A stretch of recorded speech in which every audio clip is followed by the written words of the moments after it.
Hello, I'm Satoshi Yamamoto. Welcome back to my time bench.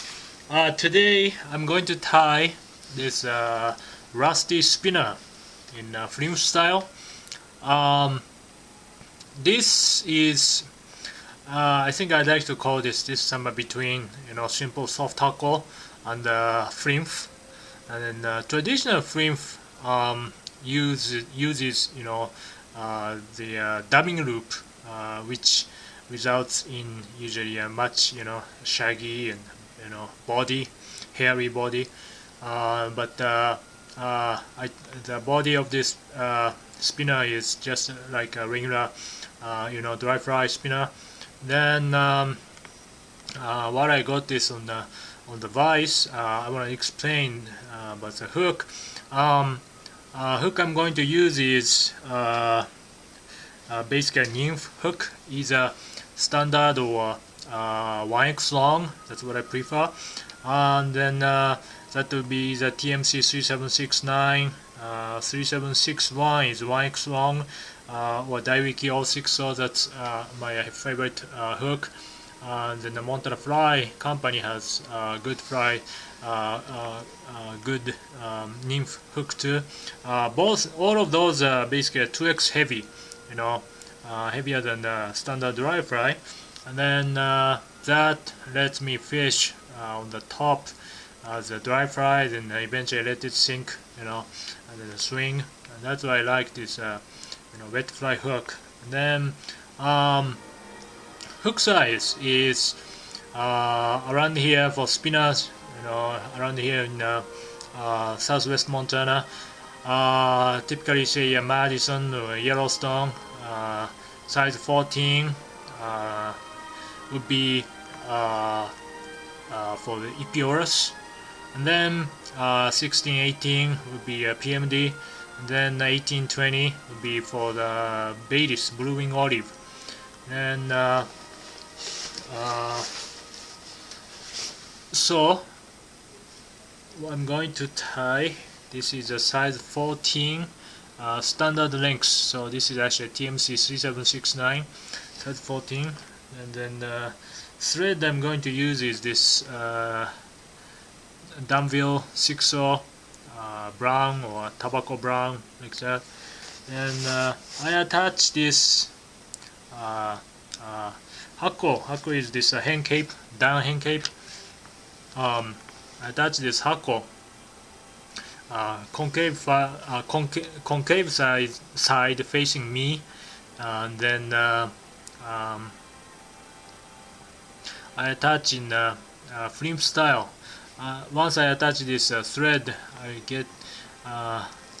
get back just behind the eye, and from there, each wrap is very. I just say make each wrap count. Very important. There you go.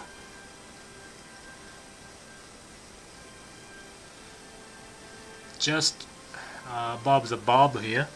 Then for the tail is I use fibers from way back, yeah, which is basically usually longer than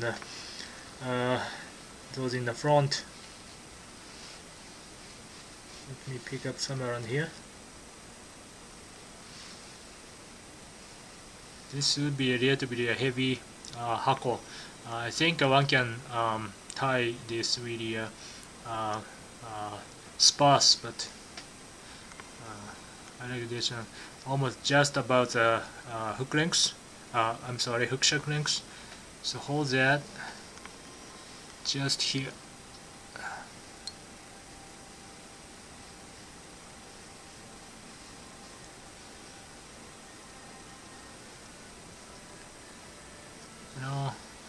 I can make one wrap under the tail so that it will kind of stand up, so to speak.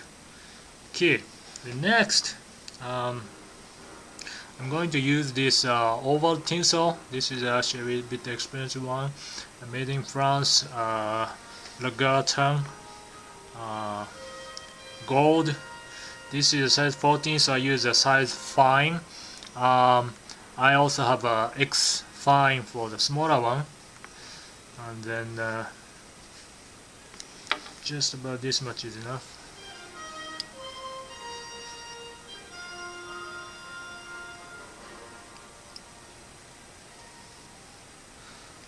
For the smaller size 20 for sure, maybe even for 18, I finished with this thread body, but and now that really like just regular soft hackle, but for size 14, 16, definitely I use this super fine dub rusty spinner.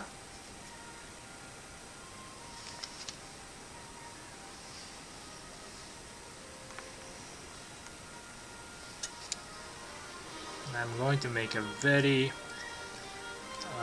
thin, skinny and sparse body, and then due to the distance between my bobbin and the camera, I cannot make a long dubbing and then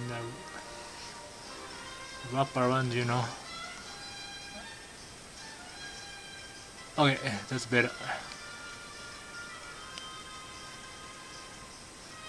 Wrap around, so I would say swing around this bobbin in front of my camera. So one more, just tiny amount.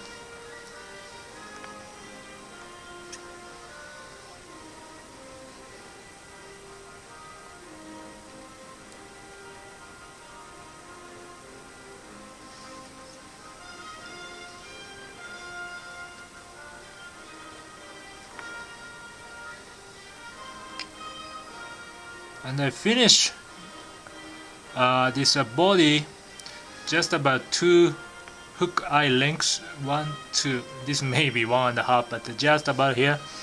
Then okay, just then wrap this tinsel forward.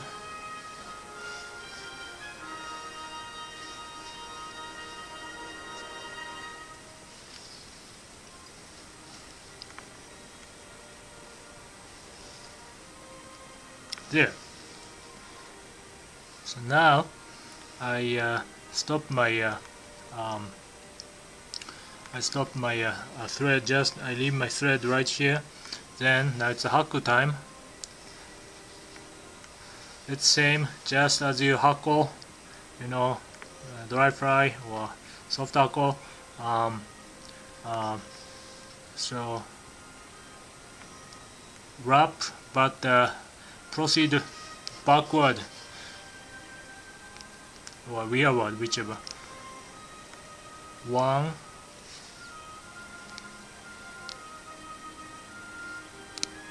2,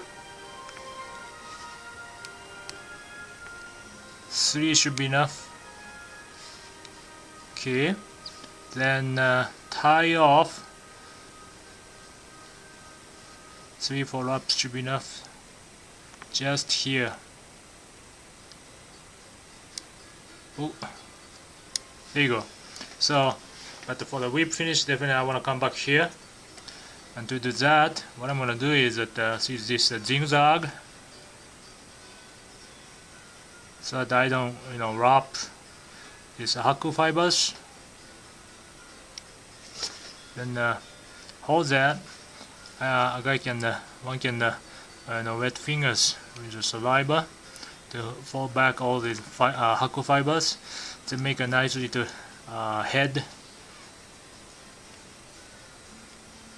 right here.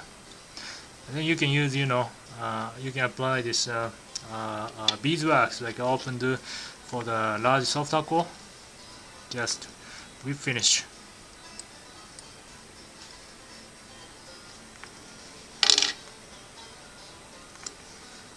Okay, here you go. Couple of fibers are not cooperating here. That's really good. Here you go. And then how to fish. Like I said at the beginning, I want to fish here as a dry fry, but I don't use this. I don't use this a floatant on this one, and then really depending on the situation, I might fish for this spinner fall, and the trout are definitely taking them on the surface. I would grease my leader and tippet all the way to here, all the way to here. Then I fish as a dry fry. I might be casting upstream, up and cross, or down and cross, or even a reach cast. But I don't use this floatant on this one, and I let just sit just on the surface, sit low. That's why this is that's because this is a bit heavier hook. Then that idea works slow water in big rivers like Yellowstone, Madison, and not to mention Spring Creeks.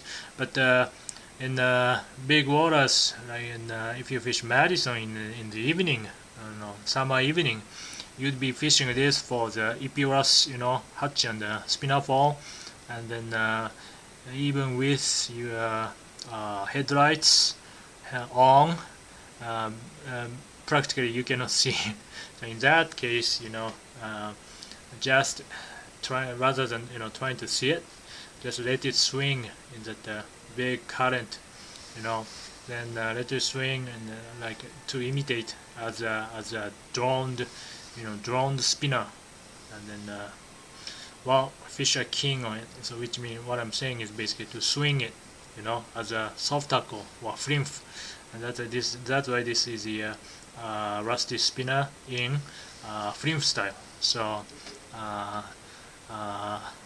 trout love to eat those those droned spinners. So even in the heavy current, heavy big heavy and fast current in the Madison or Yellowstone, so this fry honestly really works. So then again, don't forget, even when you fish spring creeks in the Livingstone, so so try this, and as you just saw, it's a really simple tie. You can tie in around here again, 14, 16, 18, down to 20. So hope you enjoy some tying and then fishing with it this coming summer. Thank you for watching. Have a nice day.